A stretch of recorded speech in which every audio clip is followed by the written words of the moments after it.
उनसे जब संतोष के शब्द मिलते हैं तो शब्द मेरे लिए आशीर्वाद बन जाते हैं। मुझे गरीबों के लिए और ज्यादा काम करने के लिए और मेहनत करने के लिए और दौड़ने के लिए ये आपके आशीर्वाद बड़ी ताकत देते हैं। और इत्तेफाक से देखिए, दोनों भाई, जम्मू वाले सज्जन भी और श्रीनगर वाले, अपना छोटा कारोबार, कोई एक ड्राइविंग करता है, कोई, लेकिन मुसीबत के समय में ये योजना उनके जीवन में कितना बड़ा काम कर रही है। आपकी बातें सुनकर के मुझे लगा विकास की योजनाओं का लाभ आखिरी इंसान तक पहुंचे, गरीब से गरीब तक पहुंचे, जमीन के हर कोने पर पहुंचे, सभी तक पहुंचे। ये हमारी सरकार का कमिटमेंट है। आज इस समारोह में उपस्थित मंत्रिपरिषद के साथी गृह मंत्री श्रीमान अमित शाह जी, मंत्री भाई डॉक्टर हर्षवर्धन जी, पीएमओ में मेरे साथ राज्य मंत्री के रूप में काम कर रहे भाई जितेंद्र सिंह जी, जम्मू कश्मीर के लेफ्टिनेंट गवर्नर श्रीमान मनोज सिन्हा जी, संसद के मेरे अन्य सभी सहयोगी, जम्मू कश्मीर के जनप्रतिनिधिगण और मेरे जम्मू कश्मीर के प्यारे भाई और बहनों, आज का दिन जम्मू कश्मीर के लिए बहुत ऐतिहासिक है। आज जम्मू कश्मीर के सभी लोगों को आयुष्मान योजना का लाभ मिलने जा रहा है।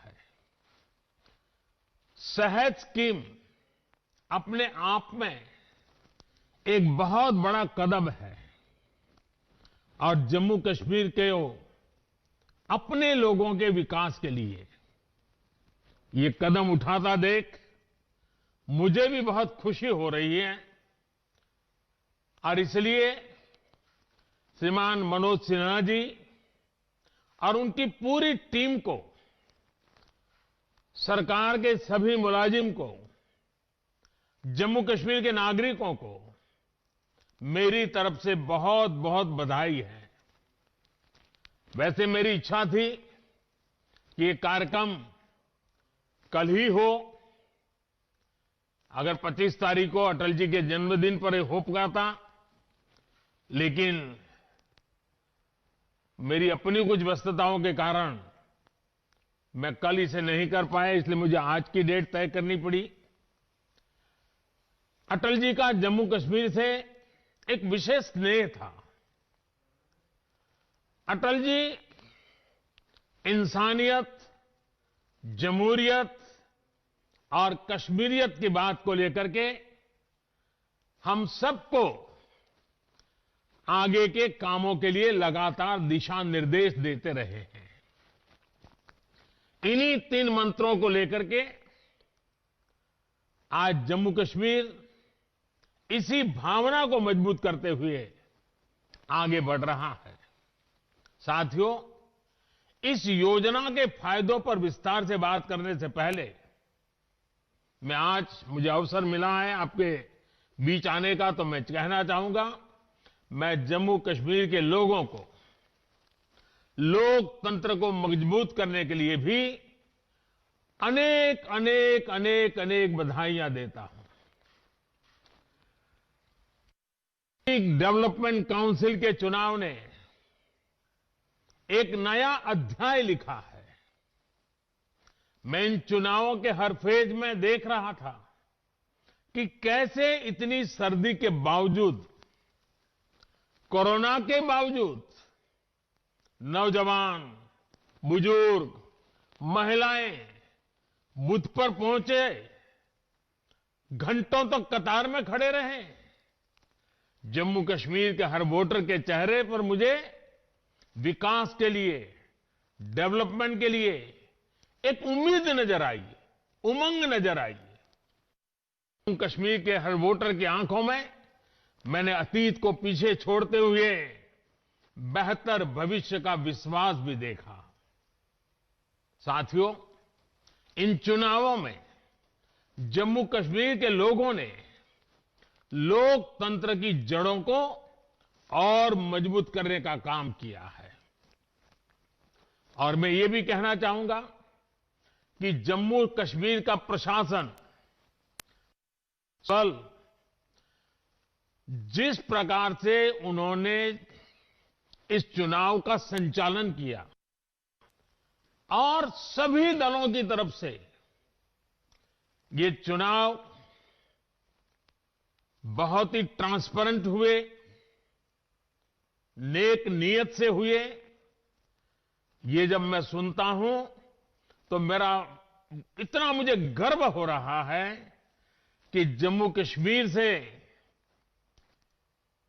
चुनाव निष्पक्ष होना, स्वतंत्र होना, ये बात जम्मू कश्मीर की तरफ से सुनता हूं तो लोकतंत्र की ताकत का हमें और विश्वास मजबूत हो जाता है।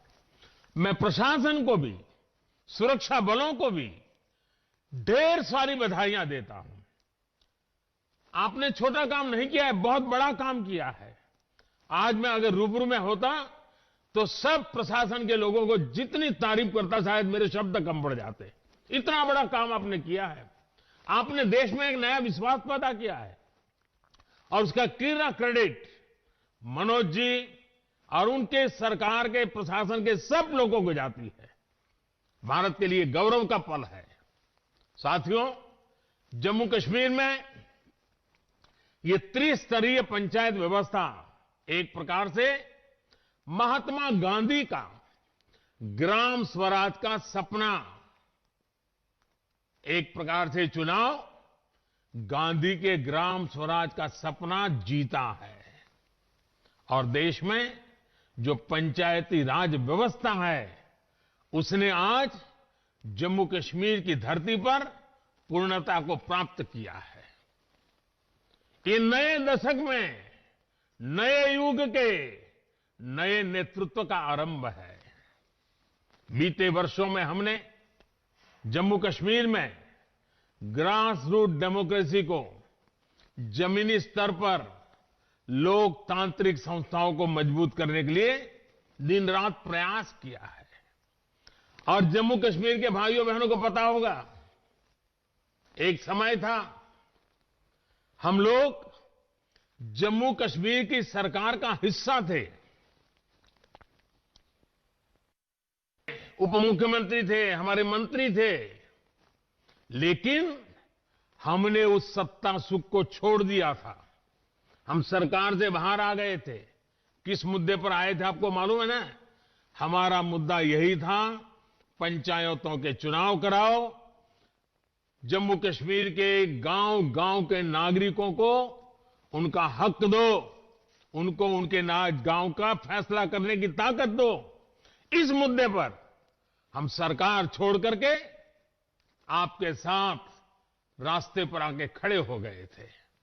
और आज मुझे खुशी है कि ब्लॉक स्तर पर, पंचायत स्तर पर या फिर जिला स्तर पर आपने जिन लोगों को चुना है उनमें से ज्यादातर आपके बीच ही रहती हैं। वो आपके बीच से ही निकलकर चुनाव जीते हैं। उन्होंने भी वो ही परेशानियां उठाई हैं जो आपने उठाई है। उनके सुख दुख, उनके सपने, उनकी उम्मीदें भी आपके सुख दुख, सपनों और उम्मीदों से पूरी तरह मेल खाते हैं। ये वो लोग हैं जो अपने नाम के बल पर नहीं बल्कि अपने काम के बल पर आपका आशीर्वाद ले पाए हैं और आज आपने उनको आपका प्रतिनिधित्व देने का हक दिया है। आज आपने जिन युवाओं को चुना है वो आपके साथ काम करेंगे, आपके लिए काम करेंगे। और जो लोग चुन करके आए हैं मैं उनका भी बहुत बहुत अभिनंदन करता हूं। और जो इस बार विजयी नहीं हो पाए हैं उनको भी मैं कहूंगा कि आप निराश मत होना, जनता की सेवा लगातार करते रहना। आज नहीं तो कल आपके नसीब में भी विजय आ सकता है। लोकतंत्र में यही होता है, जिसको मौका मिले वो सेवा करे, जिसको मेरे मौका न मिले वो सेवा के फल में कोई रह जाता है तो उसके लिए लगातार सक्रिय रहे। आप आने वाले समय में उन्हें अपने क्षेत्र के साथ ही देश के लिए बड़ी भूमिकाओं के लिए भी तैयार कर रहे हैं। जम्मू कश्मीर में इन चुनावों ने यह भी दिखाया है कि हमारे देश में लोकतंत्र कितना मजबूत है। लेकिन मैं आज देश के सामने एक और पीड़ा की व्यक्त करना चाहता हूं। जम्मू कश्मीर ने तो यूटी बनने के 1 साल के भीतर भीतर त्रिस्तरीय पंचायती राज व्यवस्था के चुनाव करवा दिए, शांतिपूर्ण करवा दिए और लोगों को उनका हक दे दिया। अब यही चुने हुए लोग जम्मू कश्मीर के अपने गांवों का, अपने जिले का, अपने ब्लॉक का भविष्य तय करेंगे। लेकिन दिल्ली में कुछ लोग सुबह शाम आए दिन मोदी को कोसते रहते हैं, टोकते रहते हैं, अपशब्दों का प्रयोग करते हैं और आए दिन मुझे लोकतंत्र सिखाने के लिए रोज नए नए पाठ बताते रहते हैं। मैं उन लोगों को जरा आज आईना दिखाना चाहता हूं। ये जम्मू कश्मीर देखिए, यूटी बनने के इतने कम समय में त्रिस्तरीय पंचायती राज व्यवस्था को स्वीकार करके काम आगे बढ़ाया।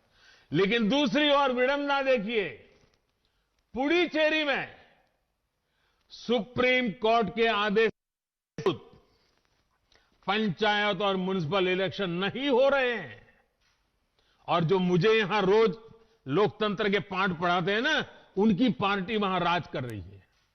आप हैरान होंगे, सुप्रीम कोर्ट ने 2018 में दिया था, लेकिन वहां जो सरकार है जिसका लोकतंत्र पे जरती पर भरोसा नहीं, इस मामले को लगातार टाल रही है।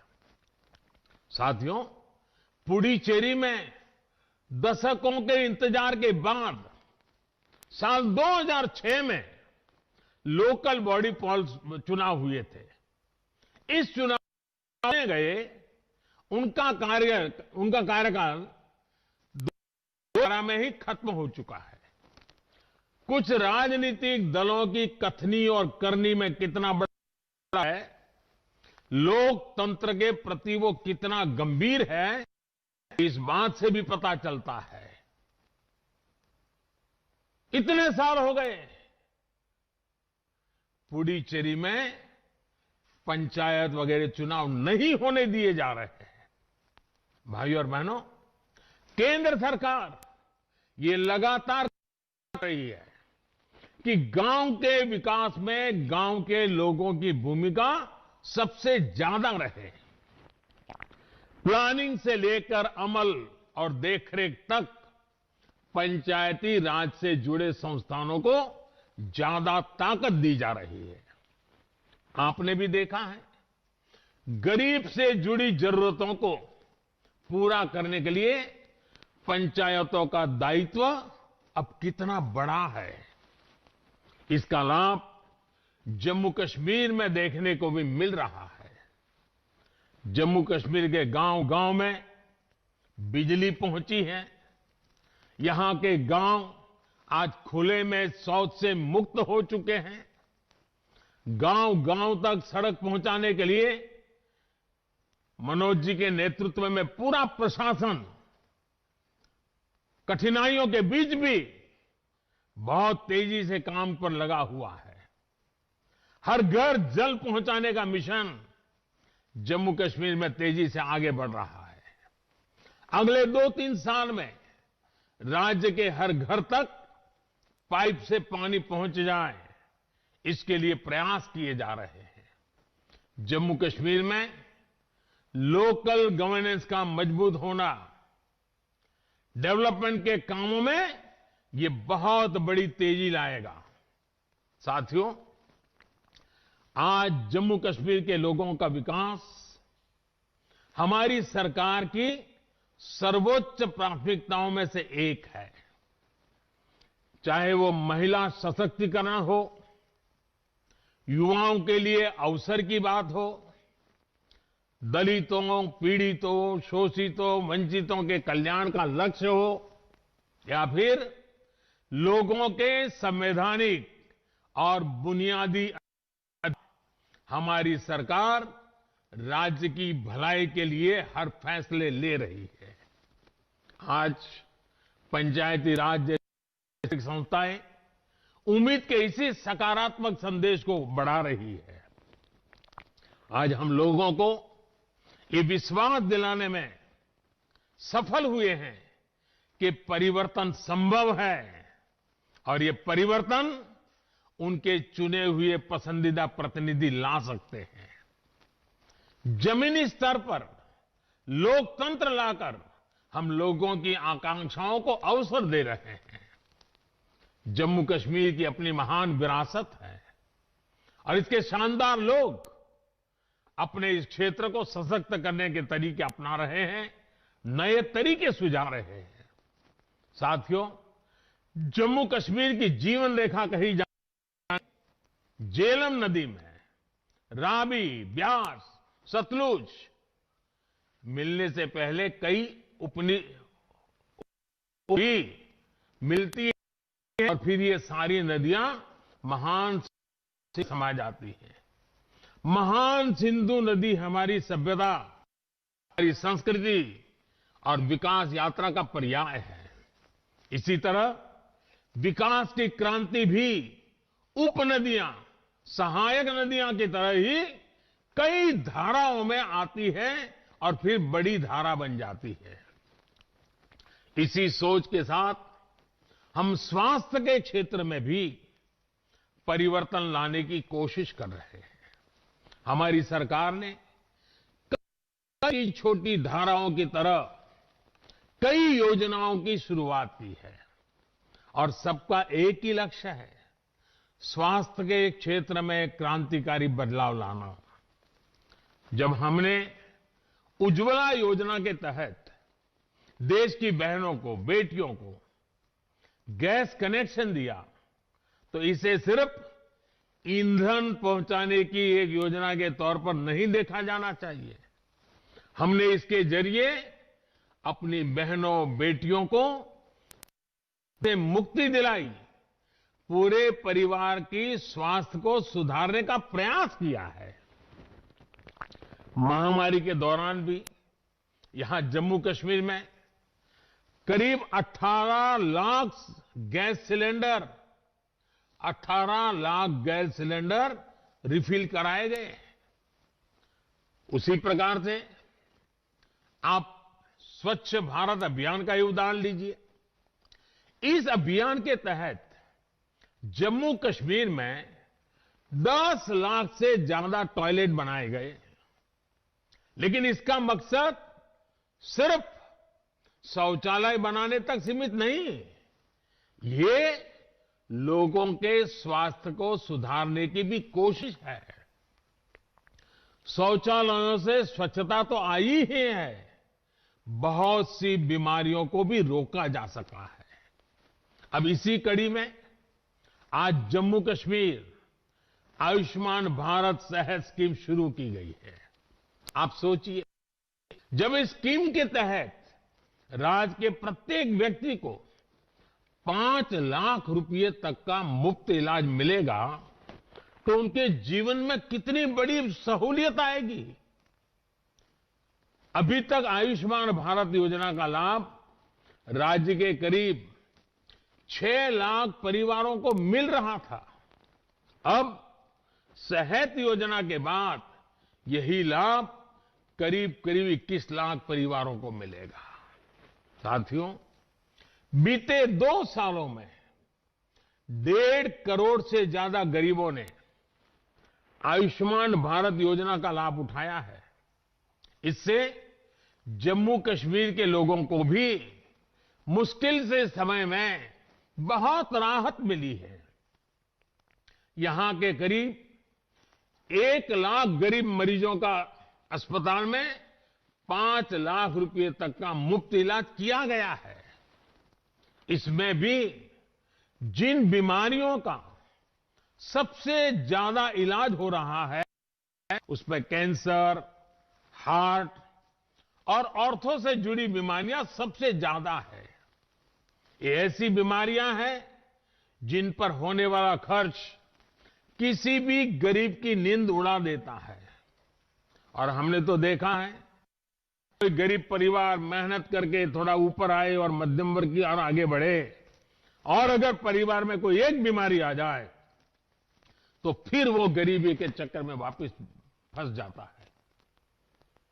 भाइयों बहनों, जम्मू कश्मीर की वादियों में हवा इतनी शुद्ध है, प्रदूषण इतना कम है कि स्वाभाविक रूप से हर कोई चाहता है, और मैं तो जरूर चाहूंगा कि आप हमेशा स्वस्थ रहें।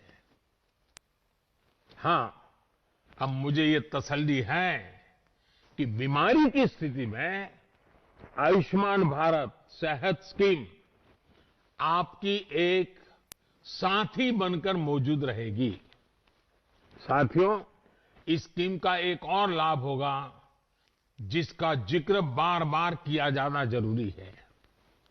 आपका इलाज सिर्फ जम्मू कश्मीर के सरकारी और प्राइवेट अस्पतालों तक सीमित नहीं रहेगा, बल्कि इस योजना के तहत जो हजारों अस्पताल जुड़े हैं वहां ये सुविधा आपको मिल पाएगी। आप मान लीजिए मुंबई गए हैं और अचानक जरूरत पड़ी तो ये कार्ड मुंबई में भी आपके काम आएगा। आप चेन्नई गए तो वहां भी काम आएगा, वहां के अस्पताल भी मुफ्त में आपकी सेवा करेगी। आप कोलकाता गए हैं तो वहां मुश्किल होगा, क्योंकि वहां की सरकार आयुष्मान योजना से नहीं जुड़ी है। कुछ लोग होते हैं, क्या करें। देश भर में ऐसे 24,000 से ज्यादा अस्पताल इस वक्त है जहां सेहत स्कीम के तहत आप इलाज करा पाएंगे। कोई बंदिश नहीं, कोई रोक टोक नहीं, किसी को कमीशन नहीं, कट का तो नामो निशान नहीं, कोई सिफारिश नहीं, कोई भ्रष्टाचार नहीं। सेहत स्कीम का कार्ड दिखाकर आपको हर जगह इलाज की सुविधा मिल जाएगी। साथियों, जम्मू कश्मीर अब देश के विकास के साथ कंधे से कंधा मिलाकर कोरोना को लेकर भी जिस तरह राज्य में काम हुआ है वो प्रशंसनीय है। मुझे बताया गया है कि 3,000 से ज्यादा डॉक्टर, 14,000 से ज्यादा पैरामेडिकल स्टाफ, आशा कार्यकर्ता दिन रात जुटे रहे और अब भी जुटे हुए हैं। आपने बहुत ही कम समय में राज्य के अस्पतालों को कोरोना से लड़ने के लिए भी तैयार किया। ऐसे ही इंतजाम के कारण कोरोना के ज्यादा से ज्यादा मरीजों को बचाने में हम कामयाब रहे हैं। भाइयों और बहनों, जम्मू कश्मीर में हेल्थ सेक्टर पर आज जितना ध्यान दिया जा रहा है उतना पहले कभी नहीं दिया गया। आयुष्मान भारत योजना के तहत राज्य में 1100 से ज्यादा हेल्थ एंड वेलनेस सेंटर बनाने का लक्ष्य है। इसमें से 800 से ज्यादा पर काम पूरा हो चुका है। जन औषधि केंद्रों पर बहुत ही कम दामों में मिल रही दवाइयां और मुफ्त डायलिसिस की सुविधा ने भी हजारों लोगों को लाभ पहुंचाया है। जम्मू और श्रीनगर में दोनों जगह 2 कैंसर इंस्टीट्यूट भी बनाए जा रहे हैं। 2 एम्स का काम भी तेजी से चल रहा है। नौजवानों को मेडिकल और पैरामेडिकल एजुकेशन के लिए जम्मू कश्मीर में ही ज्यादा से ज्यादा मौके मिले, इसके लिए भी काम हो रहा है। जम्मू कश्मीर में 7 नए मेडिकल कॉलेज को मंजूरी मिल चुकी है। इसमें एमबीबीएस की सीटें 2 गुनी से भी ज्यादा होने वाली है। इसके अलावा जिन 15 नए नर्सिंग कॉलेज को मंजूरी दी गई है उनसे युवाओं के लिए नए अवसर बनेंगे। इसके अलावा जम्मू में आईआईटी और आईआईएम की स्थापना भी यहां के नौजवानों को हायर एजुकेशन के बेहतर मौके उपलब्ध कराएगी। राज्य में फैसिलिटी बढ़ाने के लिए जो परियोजनाएं शुरू हुई है वो यहां के टैलेंट को स्पोर्ट्स की दुनिया में छा जाने में मदद करेगी। भाइयों और बहनों, हेल्थ के साथ ही दूसरे इंफ्रास्ट्रक्चर में भी नए जम्मू कश्मीर के कदम तेजी से आगे बढ़ रहे हैं। पिछले 2-3 साल में इसको लेकर कैसे तेजी आई है, इसका एक बेहतरीन उदाहरण हाइड्रो पावर है। 7 दशकों में जम्मू कश्मीर में 3,500 मेगावाट बिजली की कैपेसिटी तैयार हुई थी। बीते 2-3 साल में ही इसमें 3,000 मेगावाट कैपेसिटी हमने और जोड़ दी है। प्राइम मिनिस्टर्स डेवलपमेंट पैकेज के तहत चल रहे प्रोजेक्ट्स भी अब काम बहुत तेजी से हो रहा है। खास तौर पर कनेक्टिविटी से जुड़े प्रोजेक्ट से राज्य की तस्वीर और तकदीर दोनों बदलने वाली है। मैंने चिनाब पर बन रहे बेहतरीन रेलवे ब्रिज की तस्वीरें देखी हैं और आजकल तो सोशल मीडिया में शायद हिंदुस्तान के हर किसी ने देखी होगी। उन तस्वीरों को देखकर किस नागरिक का माथा गर्व से ऊंचा नहीं होगा। रेलवे का पूरा जोर है कि अगले 2-3 साल में वैली रेलवे से कनेक्ट हो जाए। जम्मू और श्रीनगर में लाइट से रेल ट्रांजिट मेट्रो को लेकर भी बात आगे बढ़ रही है। बनिहाल टनल को भी अगले साल तक पूरा कोशिश की जा रही है। जम्मू में जो सेमी रिंग रोड का काम चल रहा है उसे भी जल्द से जल्द पूरा करने में सरकार जुटी हुई है। साथियों, कनेक्टिविटी जब बेहतर होती है तो इससे टूरिज्म और इंडस्ट्री दोनों को बल मिलता है। टूरिज्म जम्मू की भी ताकत रहा है और कश्मीर की भी ताकत रहा है। कनेक्टिविटी की जिन योजनाओं पर सरकार काम कर रही है उसमें जम्मू को भी लाभ होगा और कश्मीर को भी लाभ होगा। कालीन से लेकर केसर तक, सेब से लेकर बासमती तक, एप्पल से लेकर के बासमती तक, जम्मू कश्मीर में क्या नहीं है। कोरोना की वजह से हुए लॉकडाउन के दौरान भी सरकार ने इस बात का ध्यान रखा कि यहां के एप्पल किसानों को दिक्कत कम से कम हो, बाजार में सही तरीके से समय पर माल पहुंचे। सरकार ने कुछ महीने पहले निर्णय भी लिया कि एप्पल की खरीद के लिए मार्केट इंटरवेंशन स्कीम को पिछले साल की तरह ही इस साल भी लागू रखा जाए। इसके तहत सरकार द्वारा एप्पल की खरीद नाफेड के माध्यम से और सीधे किसानों से की जा रही है। जो एप्पल खरीदा जा रहा है भुगतान भी डायरेक्ट बेनिफिट ट्रांसफर के जरिए सीधे किसानों के बैंक खातों में किया जा रहा है। इस स्कीम के तहत 12 लाख मैट्रिक टन एप्पल खरीदा जा सका है और ये जम्मू कश्मीर के किसानों को एक प्रकार से बहुत बड़ी हमारी सरकार ने नाफेड को इस बात के लिए भी स्वीकृति दी है कि वो 2 करोड़ रुपए की सरकारी गारंटी का उपयोग कर सके। एप्पल की खरीद के लिए आधुनिक मार्केटिंग प्लेटफॉर्म उपलब्ध कराने के लिए ट्रांसपोर्टेशन की सुविधा सरकार ने लगातार प्रगति की है।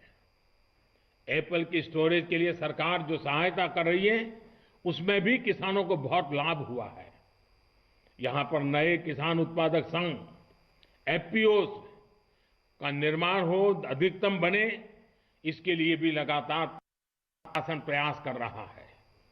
नए कृषि सुधारों ने जम्मू में भी और घाटी में भी दोनों फूड प्रोसेसिंग इंडस्ट्री के लिए नए अवसर बना दिए हैं। इससे हजारों लोगों को स्वरोजगार के मौका मिलने वाला है।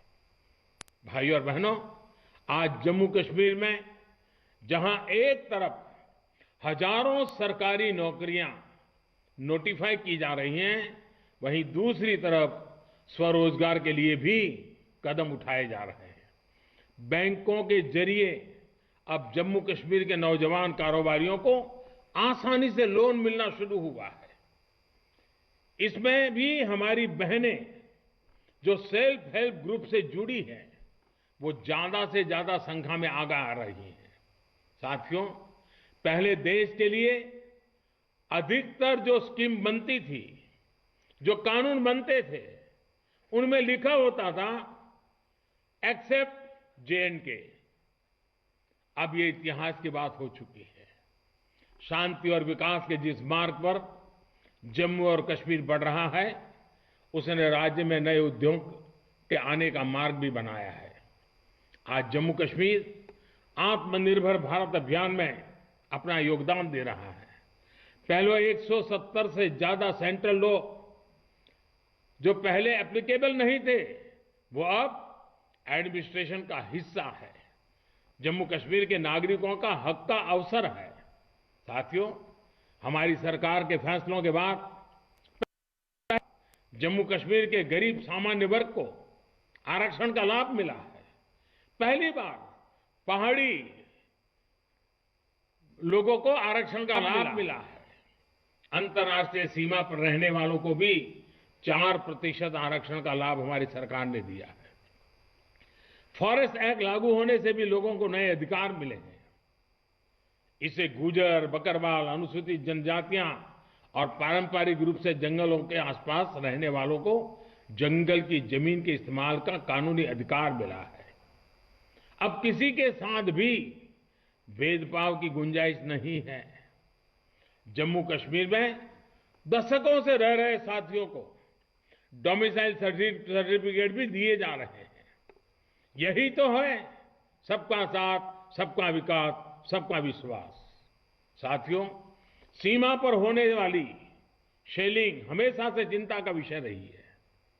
शेलिंग की समस्या के समाधान के लिए बॉर्डर पर बंकर बनाने का काम तेज गति से किया जा रहा है।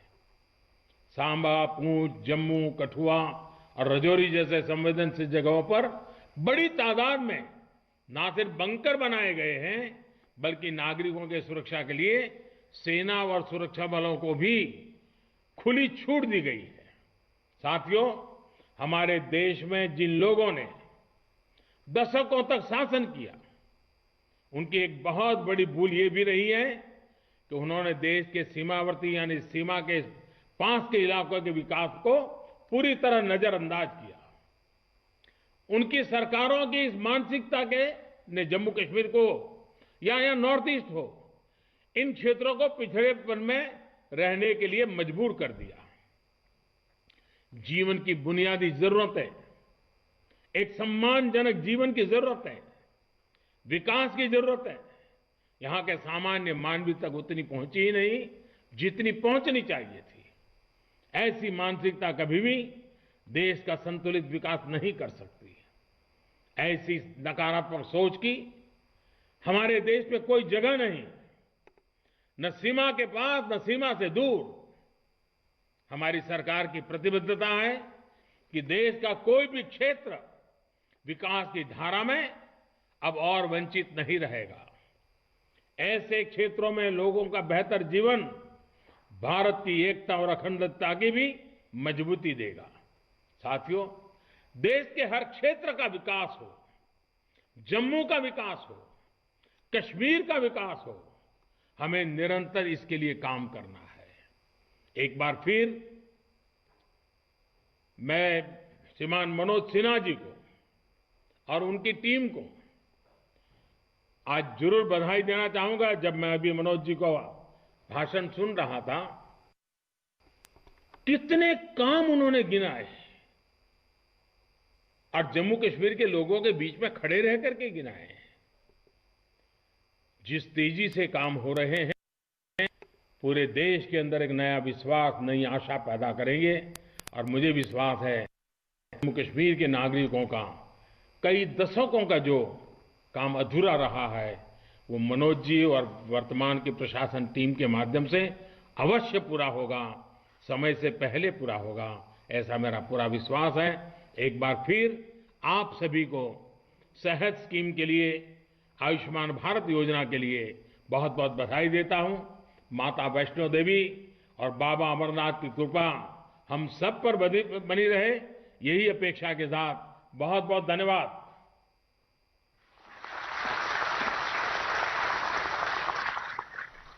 धन्यवाद प्रधानमंत्री जी, आपने अपने अमूल्य समय से हमारे लिए ये समय निकाला और आपके मार्गदर्शन और आपके योगदान के लिए। तो आयुष्मान भारत योजना जम्मू कश्मीर में आज लॉन्च हो गया और इसी के साथ प्रधानमंत्री नरेंद्र मोदी का आयुष्मान भवा का आशीर्वाद एक तरह से जम्मू कश्मीर के लोगों के लिए।